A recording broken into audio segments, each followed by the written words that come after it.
sí, sí. Parlem amb en Vicenç Giral des de Mèxic, que és el coordinador de l'ANC de Mèxic i vocal de l'Orfeó Català de Mèxic. I també coordina el concurs del Dia de la Llibre i de la Rosa. Què és exactament aquest concurs, Vicenç? Bona tarda. Hola, Mireia, bon dia aquí a Mèxic. Bona tarda per tu. Doncs el concurs del Dia del Llibre i de la Rosa, que ja aquest any és la 11a edició, és un concurs de narrativa curta en català i en llengües del món. Aquest concurs el va començar el Casal Català de Quito fa bastants anys, el 2004, em sembla. Va ser interromput en algun moment i després va tornar a engegar. Per això estem només a la 11a edició, perquè si no ja estaríem quasi a la 20a, no? Ja. I és un concurs de narrativa curta en el qual els parlants de cada idioma, del català, aquí a Amèrica doncs, concursen també de llengües nadives, tant d'Equador com ara de Mèxic, i és un concurs de narrativa curta amb tema lliure i es pot presentar tant per escrit com per oral. Si vosaltres sou els casals catalans de Mèxic, perdó, d'Amèrica, què us ha dut a interessar-vos per les llengües indígenes? Perquè jo suposo que la idea ha sortit de la festa de Sant Jordi, aquesta festa nostrada. Sí, bueno, ara ens diem ja casals en xarxa. És una xarxa de casals aquí a Amèrica, però bueno, aquesta xarxa es fa, diguem, en tot el món. A final de comptes, va començar casals en xarxa a Equador, després va a Mèxic, a Amèrica del Sud, etc. Doncs, de fet, com ja sabem, el català és una llengua amenaçada. I per solidaritat, el concurs va començar evidentment amb Sant Jordi, com comencen els concursos, per exemple, dels Jocs Florals, etc., no? En cada casal. I aquest projecte doncs, vol unificar una mica tots els concursos dels casals, però és que, a més, ens hem donat compte, o sabem ja per contacte aquí a Amèrica, sobretot, doncs, que les llengües aquí a Mèxic i a Equador i a d'altres llocs estan amenaçades, no?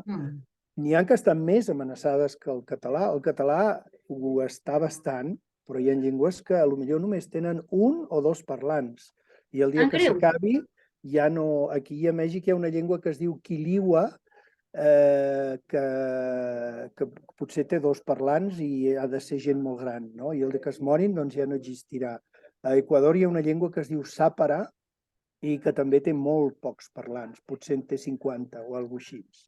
I aquest concurs literari doncs, té com a objectiu principal el revitalitzar i difondre les llengües humanes i promoure la creació literària i oral, fomentant la interculturalitat.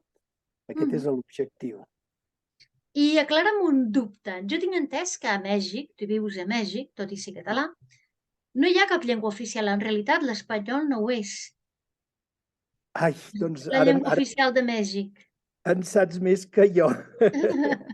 Teòricament, totes les llengües es parlen i, de fet, teòricament, el govern de Mèxic les apoya, no? Hi ha un institut que es diu Institut de Llengües Indígenes que apoya les llengües durant molt... Però això és una estira i arronsa i a vegades funciona, a vegades no.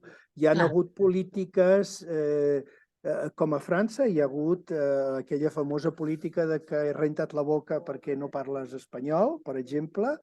Després va haver-hi la política de que sí, tothom podem ensenyar, però llavors el que feien és que enviaven mestres d'una llengua en una zona on parlaven una altra llengua i llavors era un cacau que no podien fer res i això més o menys estava una mica programat. Ara doncs, ja hi ha instituts oficials, ja hi ha universitats amb llengües indígenes, però aquest sentiment colonial pel qual la gent que parla llengües indígenes encara se sent una mica oprimit, a pesar de que tenen molta força i tiren molt endavant, doncs encara existeix, no? I ara hi ha un ressorgiment, i sobretot a nivell d'associacions, a nivell per exemple, un dels que ajuda a participar al concurs té un canal de YouTube i dona classes de zapoteco i està fent el seu esforç per ensenyar l'idioma i llavors a nivell particular hi ha bastant. A nivell govern, doncs ja sabem que els governs és una cosa lenta, no? Sí. No, però hi ha un ressorgir de tota aquesta cultura, de tota aquesta identitat, perquè jo tinc entès que hi ha fins i tot rap en maia. Sí, rap. I a més, saps que com que hi ha maies, per exemple, que viuen als Estats Units i ja tenen aquella cultura i tal, doncs hi ha gent fins i tot que parla anglès i maia, però no parlen espanyol perquè ja com són segona o tercera generació, i són gent molt artística, molt creativa, i fins i tot et pots ficar en un canal de YouTube i veus aquest tipus de cançó en llengües indígenes, i és molt bo això, perquè És molt maco, sí. revitalitza, sí. I què us ha dut a interessar-vos per l'occità? Perquè tu m'has contactat des de l'Orfeó Català de Mèxic per ajudar-vos a incloure la llengua occitana, estem a Ràdio Occitània, en aquest concurs. Què és el que us ha dut a interessar-vos per aquesta llengua? Bueno, diverses coses, no? En primer lloc, l'occità és una llengua que es parla també a Catalunya i que és oficial a Catalunya, no? A la Vall d'Aran. Sí. En segon lloc, l'occità és una llengua de les 7.000 llengües del món que també està en perill d'extinció, no? No sé a quin nivell ara està, més o menys que el català o més o menys que alguna llengua de Mèxic, però hem dit és que l'occità no pot faltar en aquest concurs i per això doncs, us hem contactat i volem convidar doncs, a les persones de parla occitana a revitalitzar aquesta llengua, a escriure narrativa i enviar-la pel concurs. Doncs bé, que ho sapigueu, estimats amics, que Ràdio Occitània també participa, ajuda aquesta iniciativa dels casals catalans d'Amèrica, sobretot el Casal Català de Quito. I digue'ns una mica les bases, si algú vol participar en occità, perquè aquí no crec que hi hagi gaires persones de llengües indígenes d'Amèrica. Si algú vol participar en occità, què ha de fer? Vicenç, explica'ns. Bueno, home, tu dius que no, però segurament que Potser sí, potser sí. a lo millor a Tolosa hi ha diversos mexicans que viuen allà, o diversos equatorians, o fins i tot brasilenys, perquè ara estem incloent llengües de Brasil, doncs aquests que s'apuntin també, Mira, es demana una obra inèdita entre 1 i 3 pàgines, com a màxim, si és escrita. Si és oral, en el cas, per exemple, sobretot aquí a Amèrica hi ha gent que no sap escriure o que no pot escriure o que té problemes per escriure, també ho poden fer per oral i serien de 2 a 3 minuts. Té que ser una obra inèdita, de tema lliure, narrativa curta, pot ser el que vulguis, pot ser des de crònica fins a conte, novel·la curta o fins i tot poesia, el que es vulgui, no? Té que ser inèdit i això s'envia a través de la pàgina casalquito.cat, que és la pàgina... casalquito.cat. Exactament. Allà hi ha un pop-up, surt el concurs, ho fas clic i surt un formulari. Ja estem traduint a l'occità també, perquè pugueu llegir en occità. De moment està en llengua d'aquí d'Amèrica, en castellà, en latino, però també ho traduirem a l'occità. I en català, esclar, també està en català, però ho traduirem a l'occità, o sigui que demà ja estarà en occità. I bé, doncs s'envia l'obra, demà comença sobre el concurs, el dia 23, dia de Sant Jordi, 23 d'abril, i fins al 13 d'agost. Doncs teniu una mica aproximadament uns 3 mesos, no? Suposo. És abril, maig, juny, juliol, una mica més de 3 mesos. Doncs per als oients que estiguin escoltant, si hi ha algun xilè, mexicà, brasiler a Tolosa que vulgui participar, i els occitans tenim fins al 31 d'agost. Però és que també hi ha la possibilitat per als catalans que viuen a l'exterior, que tots els que m'estan escoltant, i no només catalans, valencians, illencs, andorrans, hi ha molts andorrans a Tolosa, qualsevol persona d'expressió catalana que visqui fora dels països catalans, també existeix el concurs. Exactament, exactament. El català és la llengua fundadora d'aquest concurs i evidentment que també en català es pot participar igualment a la mateixa pàgina, casalquito.cat Casalquito.cat. Sí, i llavors doncs és el mateix. Em sembla que a català hi ha dues opcions. Hi ha narrativa curta, que és la que he explicat, i després una narrativa més llarga, que està explicada en els... Hi ha un apartat que diu en català i llavors allà hi ha unes instruccions una mica diferents per la narrativa llarga. Sabem que diguem que, evidentment, com que som casals catalans, doncs el català, evidentment, està inclòs. Sí. Doncs ja he vist que hi ha dues categories. El relat breu és fins a 1.000 paraules i de 1.001, em sembla que és a 2.000. Doncs ja ho sabeu, estimats oients, els que us expresseu en català, entreu a casalquito.cat i trobeu totes les bases per presentar-vos en català. En occità només és d'una quartilla a 3. Sí, en PDF, Word i com vulguin, no? Exactament, s'envia el document a través de la web. Us puc dir també que hem convidat llengües d'altres bandes del món, no només doncs, de Catalunya, Occitània i Amèrica. Ara hem convidat llengües d'Àfrica. De l'Àfrica. Aquest any tenim per primera vegada una llengua d'Àfrica que es diu Ibinda, que està en un enclave o exclave que es diu Cabinda, i bueno, allà parlen oficialment el portuguès, però ja sabem que les llengües allà també estan amenaçades, no? Perquè doncs, el colonialisme és a tot arreu. I estan convidats i bueno, doncs, ells també participaran, estan participant. Perquè una llengua participi sempre agraïm molt a les persones que fan de jurat, que són les persones que quan ja estiguin totes les obres després del 13 d'agost hagin arribat totes les obres, aquests jurats, que a cada llengua tenim 2 o 3 persones que faran de jurats, que són o acadèmics o diguem, professors, mestres, etc., en la llengua, i a més, que és la seva llengua nadiva, ells són els que faran de jurats i agraïm molt el seu esforç perquè és una feina poder avaluar les obres. Sí, i em sembla que, a més de tot això, tenim una recompensa econòmica. Atenció a la dada. I tant, i tant. Pel guanyador o la guanyadora. La guanyadora o el guanyador de la millor obra tindrà un premi econòmic, l'equivalent, com que ho hem fet aquí a Amèrica, és l'equivalent de $100 americans en la moneda del país on hagin guanyat. No? Cada llengua té el seu premi. O sigui, totes les llengües, són $100 per cada llengua. Per cada llengua, sí.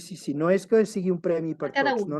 Cada llengua té un premi de $100 i les altres llengües tindran un reconeixement i hem d'agrair molt a les entitats aliades i patrocinadores, com són els casals, com és l'ANC, com és el Consell de la República Catalana i d'altres organismes, perquè aporten aquests diners que són pel premi de la llengua, de cada llengua.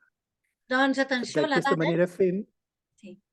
Atenció a la dada, si voleu enviar un conte, el que es diu aquí una novel·la, entre 1 i 3 pàgines en occità a casalquito.cat, els occitans podeu guanyar €100. I els catalans també podem guanyar €100 tot i que haurem de treballar una miqueta més. Doncs bé, què més ens expliques? Perdona que t'he tallat, I tant, Vicenç. i tant. Bueno, només confirmar que comença el 23 d'abril, demà, dia de Sant Jordi. El dia 26 d'abril, és a dir, dimecres, farem un llançament a través de les xarxes del Casal Català de Quito. Si busqueu... perdó, sí, a través del Casal Català de Quito i de Guayaquil es farà un programa, diguem, híbrid, presencial i per Zoom, en Sí. el qual doncs, es farà el llançament. Però, de fet, a partir de demà ja podeu...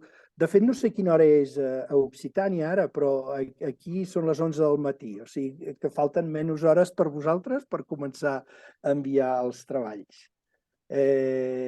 I també hem de dir que aquest concurs va ser creat pels casals de Quito al principi, però també amb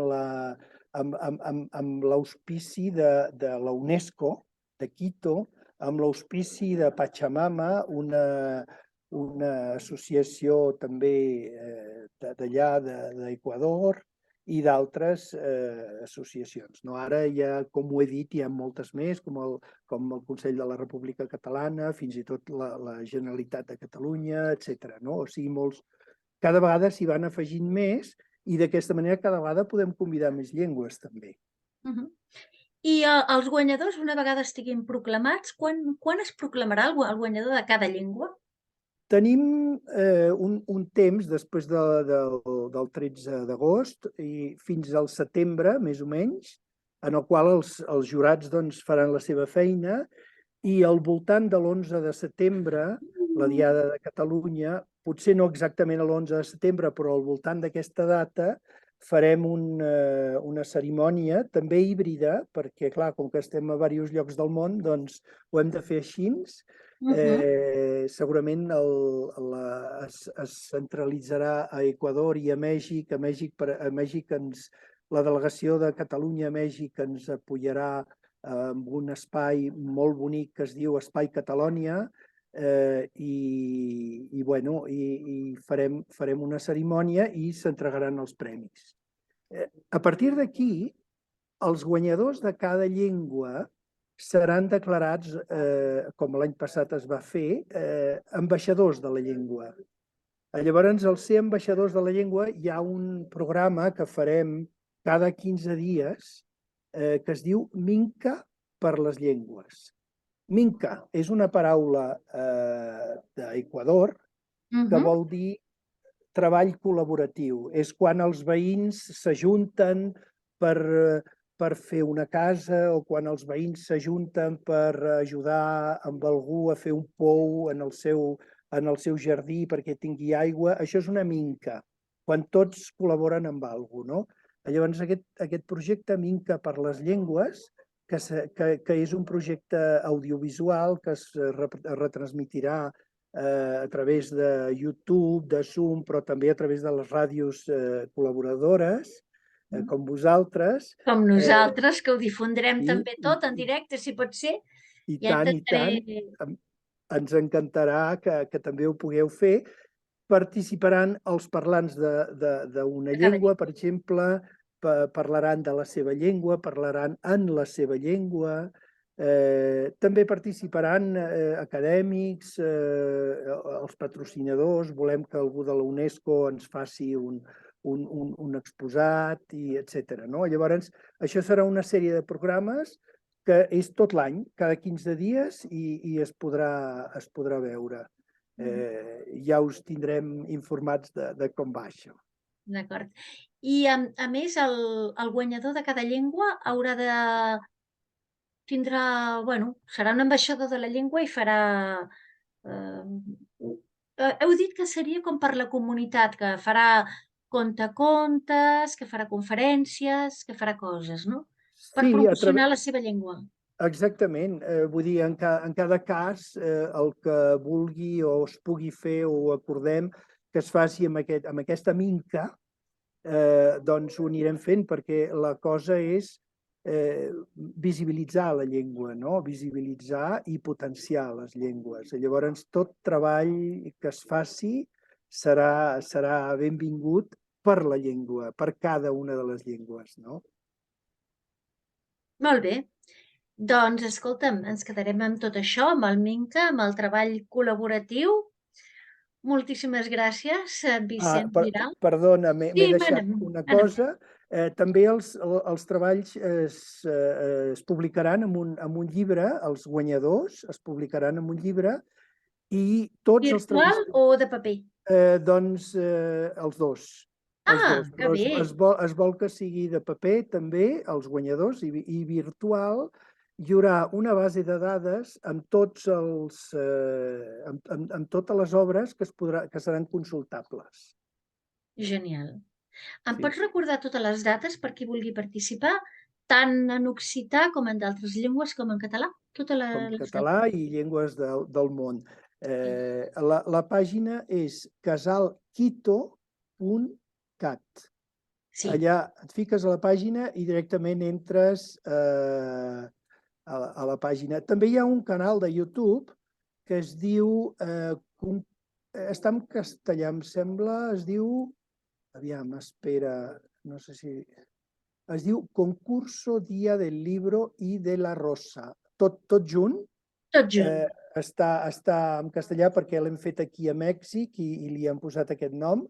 I aquí tenim documentació dels anteriors concursos, convits amb diferents llengües i tal. Però la pàgina principal és casalquito.cat. Sí, però vull dir, a partir de quan s'obre el termini de presentació? El 23 d'abril, Sant Jordi? El 23 d'abril, demà diumenge, a les 0 hores, podeu començar a enviar els vostres treballs. I fins al 31 d'agost. Fins al 13 d'agost. El 13 d'agost, per això et volia dir Sí, del dates. 23 d'abril al 13 d'agost.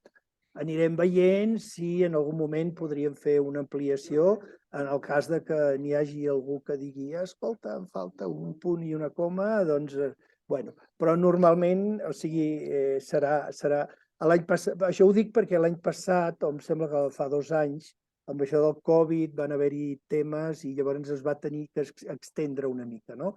Però el concurs és del 23 d'abril al 13 d'agost. D'acord, i el 26 de setembre, d'abril, ara, el 23 d'abril, es farà el llançament oficial. Sí, dimecres que ve es farà el llançament oficial, estarà a les xarxes dels casals de Quito, Guayaquil, Orfeó Català de Mèxic, a totes les xarxes ho podreu veure.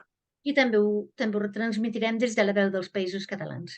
Exactament, moltes gràcies. I el premi s'atorgarà al voltant de l'11 de setembre. Exactament, al voltant de l'11 de setembre hi haurà la premiació, també serà una cerimònia que farem doncs, híbrida. Tractarem de convidar, com l'any passat, que van venir parlants, per exemple, de la llengua sàpara i d'altres llengües, se'ls hi va, diguem, es van desplaçar des de la selva de l'Amazones fins a Quito per estar allà presents ho podeu veure, de fet, al canal de YouTube, a la cerimònia, i bueno, doncs intentarem fer també aquí a Mèxic, fer venir gent dels diferents llocs perquè puguin participar a la cerimònia. Doncs molt bé, Vicenç, moltíssimes gràcies per haver-nos atès i seguirem en contacte. Ja per començar ens veiem el 26 d'abril, perquè Ràdio Occitània també participa, i ho intentarem anar retransmetent i anar retransmetint-ho tot. Moltes gràcies, Mireia, moltes gràcies a Ràdio Occitània per la vostra ajuda i la vostra cooperació.